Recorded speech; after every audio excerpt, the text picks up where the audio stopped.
Hi,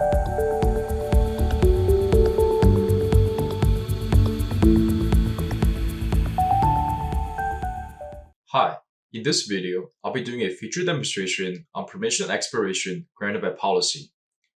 In this video, I'll be showcasing examples of permission expiration, how to use the within last operator, and how it might be applicable to you. Here are the key features of the time interval data type. It can set a valid time for documents, and it allows the time to be dynamically adjusted to the audience. For example, we have a document with limited time to access that is subjected or dependent on whoever is reading the document. If we want to set an expiration date for certain documents, making it only valid for a limited time to limited people, the within last attribute allows you to put this into policy. Instead of calculating a certain expiration date, you can simply set the within last attribute to the duration you want, and the document's expiration date will be subjected on whoever is accessing this resource.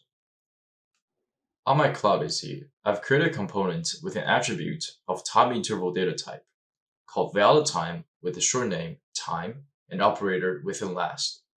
If you want to know how to create an attribute, simply click on either of the add attribute, put your attribute name, short name, make sure to select time interval, and the operator will be within last. In my components, I've created a new resource component using the component type we just defined. Go down to the conditions. Let's add a new condition, selecting the valid time, operator within last, and we put on the value as 2 weeks. The format of the value for within last is a number followed by a unit. There has to be a space in between, and the plural status does not matter. It can range from the lowest unit of seconds to years.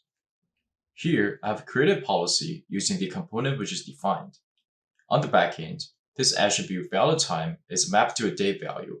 For example, authorized date. This then will understand that we want this valid time to be 2 weeks. So 2 weeks from the authorized date, this resource will no longer be available unless we adjust the value of this valid time. With this, we conclude our video on NextLabs permission expiration granted by policy. Thank you for watching. If you enjoyed this video, please like, share, and subscribe to the NextLabs channel, and stay tuned for more CloudAz featured videos.